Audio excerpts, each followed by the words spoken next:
Good afternoon. I am Daniela Andresugua, Lyceum of Cebu, Really Campus. Hindi na ka-introduce mo. Okay, good afternoon, Andrea.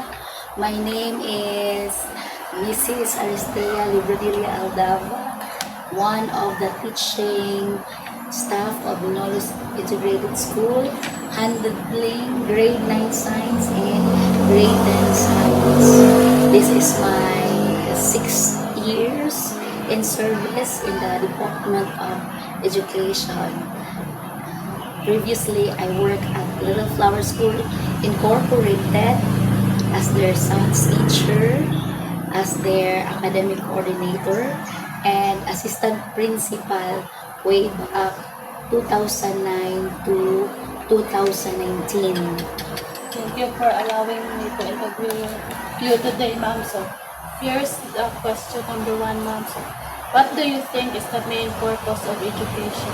Okay. For me, the main purpose of education is every child needs a proper education, because I believe that every child will be not left behind. So, next, what are the most important things you try to teach your students? For me, the important things that I must teach my student is to live by my teaching to them every day. They have to live it every day. Say for example, I am teaching science. We will have particularly one example. I am teaching laws of motion. So I will ask them how to live laws of motion in life. Say for example, I am asking them, how are we going to accelerate actions or motions that can benefit them every day, and what are those things or motion that can decelerate, or those action na makapa-decelerate nila, or which means makadaot nila ba? Okay, that's living by the teaching or the content of the lesson. So be living the lesson into real life. That is what I want for them to learn, not just only the content, what is being written in the book, but what is really meant. And so yung gipasabot na content in connection to real life. So, next, ma'am, how do you know when your students are doing well in school? For me, I believe that they are doing well. They are responsive. They are cooperative. And they can generate their own ideas by simply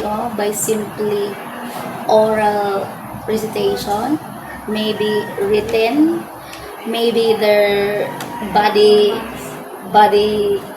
language, and through their small or big performances. Next, what do you think is the teacher's job in the classroom? For me, the teacher's job is to facilitate students' learning, guiding them what to do, and correct them if their learnings is correct. Last, educational philosophy, ma'am. What do you think is important to teach life skills along with school subjects? For me, life skills is very important, because I believe it is the strong foundation of every learner, so that they can live for long life, particularly in having their own career, particularly in making their own family, particularly in building their own job. So I believe life skills is very necessary. So next one is how how do you work with parents and families to help students learn? I believe in order that we have a smooth relationship, I do communicate time to time. You know that. Okay, by uh, having a positive approaches. Di lang masuko dahil. At Okay. bibigyan mo. Sige. So next is, can you give an example of how you connected a lesson to something in the real world or the local community? Okay. So, as I mentioned earlier, that I'm not only teaching the theory, but the life itself.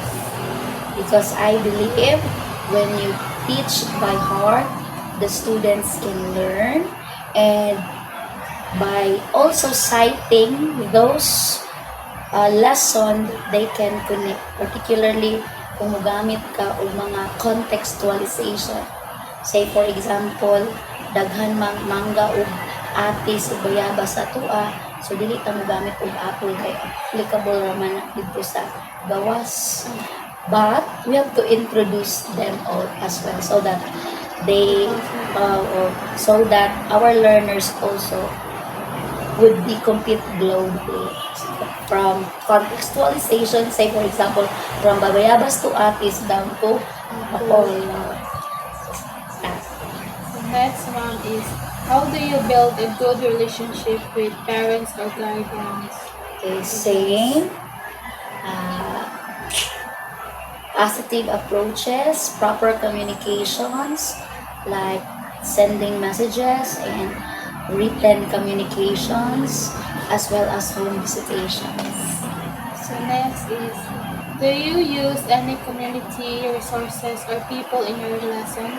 Yes, I also invited speakers so that learners could enjoy the what is the missingness of the inside the classroom or outside the classroom. Say for instance, I invite speakers, and then I also ask them to book up so that we can experience what is happening. Para po dito sila mapulaan or ito sila yung classroom. Kaya para nasa sila yung kanang ma-experience ng new things. Yes. How do you make sure students' backgrounds and cultures are respected in your classroom? Okay, getting know students through profiling, through observance of their behavior as well. Because we are raised differently. We have different backgrounds. So we have to know our children, our learners through profiling. So next one is, how do you help all students learn even if they learn in different ways? Again, through profiling, through diagnostic tests, constant assessments, so I can assist them in that way. Okay, so next, what do you do to make sure every student feels included and welcome? Welcome. In terms of fairness, I treat them fairly. Even though they are bright, they are so low, but I treated them fairly by giving standardized examinations, and then if they can get correctly or incorrectly, I give them special instructions that is fitted to their needs so that they will not embarrass. Okay? Or dili ka mayon nga, oh si Kuan bright or si Kuan gubo. But I let them feel that they are welcome in my class all the time. So next one is, how do you support students with special needs or who speak other languages? Okay, if I encounter students who has special needs, like what I said, I give differentiated instruction that would suited their capability. And then if students can't understand through languages, I go in their context so that we can understand each other and we can share ideas. Because in the classroom, dili jud teacher tanan sakto o dili jud tanan estudyante sakto.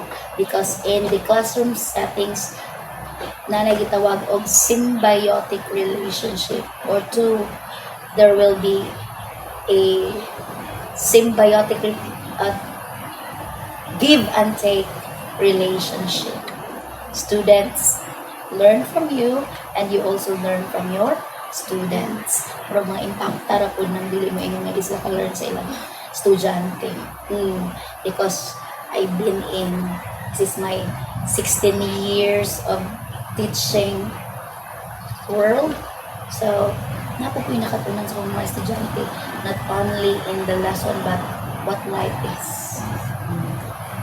So next one is, what do you do if some students are struggling more than others? For these years, I do remediation, I do home visitation, I ask them to live, and I ask them time, bisag dili sila musugot, bisag dili sila tutudlo, ibilin dyan ako sa classroom, or I give them extra activities. Gihubad og in English, gihubad og Tagalog, o gihubad og Bisaya, so that they can understand. Because I believe every child is special and gifted in their own way. Maka-cut-o na yun ba sa mga Basta natutunan. Next, how do you handle problems between students in your classroom?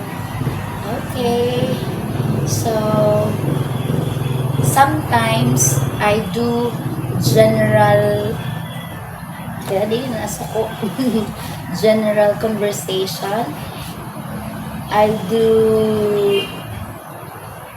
lot of talkings, just like giving reflections. I just give positive advice, and then after that I ask those learners na magpiling so that we can talk in a positive way, o wa ko'y nakaibalong lain na ipabilin sila.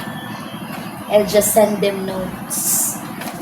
So, how do you help students get along and work together? We have activities that we can get together. And then sometimes I ask them that we could be here to mingle, to open with, na may nana ng activity na magkatakot-takot mo.